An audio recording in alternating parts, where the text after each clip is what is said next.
Hi friends, my name is Mukesh. I'm an entrepreneur, author and a speaker. आपका इस channel में फिर से स्वागत है। देखिए, इस चैनल में हम लोग जो भी कहानियाँ शेयर करते हैं वो कहानियाँ या तो काल्पनिक कहानियाँ हो सकती हैं जिनको हम इंग्लिश में फेबल्स कहते हैं, या फिर वास्तविक जीवन की कहानियाँ हो सकती हैं जिनको हम रियल लाइफ स्टोरीज भी कहते हैं। देखिए, आज की जो कहानी है वो मोंटी रॉबर्ट के बारे में है और शायद आप में से किसी ने मोंटी रॉबर्ट के बारे में पढ़ा भी हो। काफ़ी फेमस कैरेक्टर रहे हैं। और मोंटी रॉबर्ट ये जो कहानी है ये उनके बचपन की कहानी है। वो जब छोटे बच्चे थे और उनके पिताजी एक घोड़ों के प्रशिक्षक हुआ करते थे, तो अपने काम के सिलसिले में उनको एक घुड़साल से दूसरे घुड़साल, दूसरे से तीसरे घुड़साल, एक गांव शहर से दूसरे गांव शहर, एक फार्म हाउस से दूसरे फार्म हाउस, ऐसे मूवमेंट करनी पड़ती थी। और जब वो मूवमेंट करते थे तो उनका परिवार भी उनके साथ ही जाया करता था। इसी सिलसिले में जब मोंटी भी उनके साथ चलते थे तो कभी कभी उनको स्कूल से एब्सेंट रहना पड़ता था, कभी उनकी स्कूल भी पूर्णतः चेंज हो जाती थी। तो एक दिन जब मोंटी क्लास में थे तो टीचर ने उन सब बच्चों को एक होमवर्क दिया, एक गृह कार्य दिया। और वो गृह कार्य ये था कि उन सब बच्चों को एक निबंध लिखना था। उस निबंध का विषय था कि मैं अपने जीवन में क्या बनना चाहता हूँ, क्या करना चाहता हूँ। मोंटी ने बिना ज़्यादा कुछ सोचे समझे, बिना रुके, बेझिझक लगातार इस विषय के ऊपर 7 पेज का, जी हाँ 7 पृष्ठ का पूरा बहुत लंबा चौड़ा निबंध लिख डाला। और इसमें उन्होंने लिखा कि जब मैं बड़ा होऊंगा तो बड़ा होकर के मैं एक घोड़ों का प्रशिक्षक बनना चाहता हूँ। मैं अपना फार्म हाउस, अपनी घुड़साल बनाना चाहता हूँ। और ये घुड़साल या फार्म हाउस जो है वो 200 एकड़ का होगा। उसके अंदर बीच में मेरा एक 4000 स्क्वायर फीट का घर होगा और इतने घोड़े होंगे। यहाँ पर ये घुड़साल खोलूंगा, इसकी ये विशेषताएं होंगी, ये खास बात होंगी, और इस तरह से मेरी घुड़साल दूसरों से डिफ्रेंशिएट होगी। वो सारी चीज़ें, मान लीजिए एक बिजनेस प्लान उन्होंने अपना लिख दिया, अपना लक्ष्य क्लियर कर दिया और उसके बाद अपना बिजनेस प्लान भी उन्होंने उसमें लिख दिया। टीचर को पेपर सबमिट हुए। पेपर चेक करने के बाद टीचर ने उसमें एक एफ लिख दिया।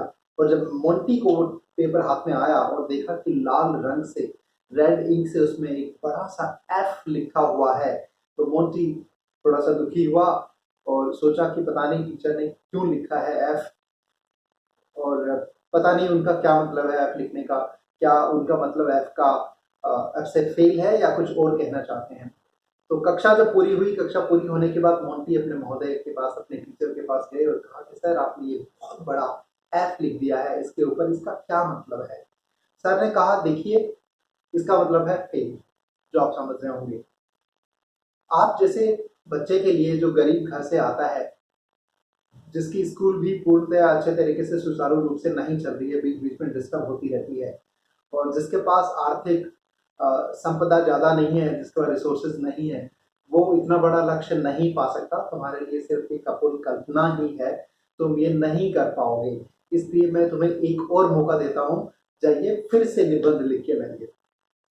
बच्चे को थोड़ा सा बुरा लगा, लेकिन बच्चा दुखी मन से घर की तरफ चला। घर पहुंचा और शाम को जब उनके पिताजी वापस आए घर में तो उन्होंने पिताजी से पूछा कि देखिए पिताजी, ये मैंने निबंध लिखा था और हमारे टीचर ने इसमें एफ लिख करके मुझे बोला है कि मेरे पास एक और मौका है इसको चेंज करके दूसरा ऐसा कुछ लिखने का जो वास्तव में मैं पहुंच सकूं, जो ज़्यादा रियलिस्टिक हो। लेकिन मोंटी के पिताजी ने अपने बच्चे की मानसिक स्थिति को भांपा और कहा कि बेटा, अगर आपने अपने मन से ये लिखा है, अगर ये आपका अपना लक्ष्य है, अगर ये प्लान आपका अपना है और आप विश्वास करते हो कि आप इसको प्राप्त कर सकते हो, आप इसको अचीव कर सकते हो, तो आपको बदलने की कोई ज़रूरत नहीं है। अगले दिन मोंटी स्कूल गया वापस और टीचर के सामने प्रस्तुत हुआ और टीचर से बोले कि सर, आपको अपना एफ बदलने की मेहनत नहीं करनी पड़ेगी। आप ऐसे करिए कि आप अपना एफ रख लीजिए और मैं अपना लक्ष्य और अपनी योजना रख लेता हूँ जीवन में आगे बढ़ने की और अपनी खुशहाल बनाने।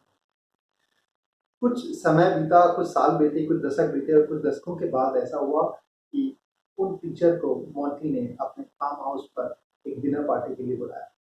और टीचर ने देखा कि उस फार्म हाउस में, ऑफ कोर्स वो फार्म हाउस 200 एकड़ का था, उसके बीचों बीच उसका एक 4000 स्क्वायर फीट का घर था और उसमें बहुत सारे घोड़े थे।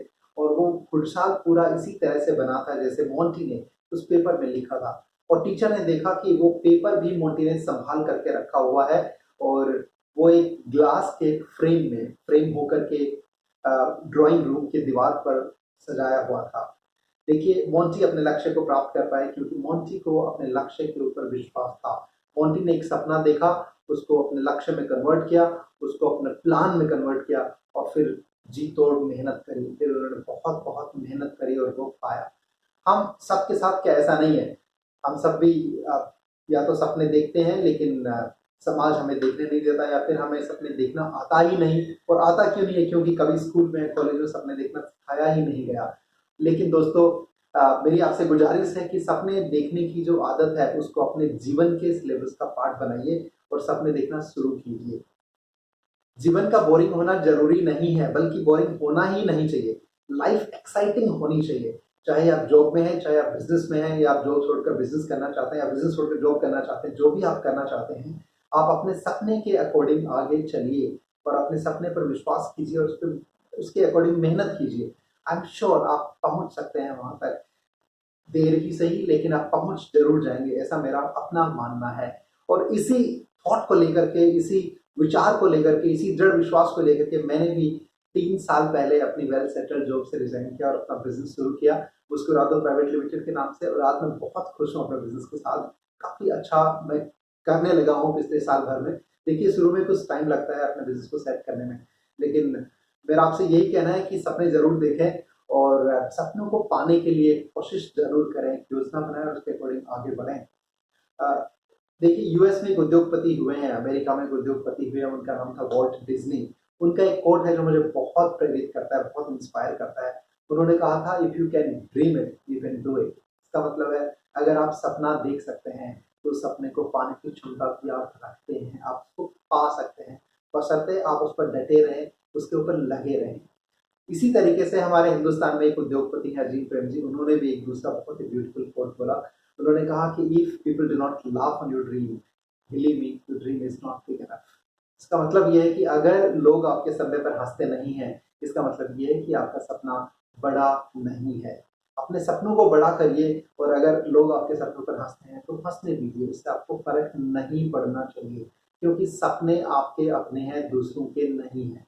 इसलिए आप अपने सपनों पर विश्वास कीजिए और उनके अकॉर्डिंग अपना एक्शन लीजिए और सपनों की तरफ आगे बढ़िए। ये दुनिया बहुत खूबसूरत हो सकती है, लाइफ बहुत एक्साइटिंग हो सकती है। दोस्तों, I wish you all the very best in fulfilment of your dreams. अगर आपको ये स्टोरी पसंद आई हो और इस तरह की और स्टोरी आपको सुनने की इच्छा हो, तो प्लीज मेरे चैनल को सब्सक्राइब जरूर कीजिएगा। इस चैनल में हम पर्सनल और बिजनेस ग्रोथ से रिलेटेड कंटेंट लेके आएंगे। बढ़िया से बढ़िया कंटेंट आपको फ्री ऑफ कॉस्ट घर बैठे देने की कोशिश करेंगे।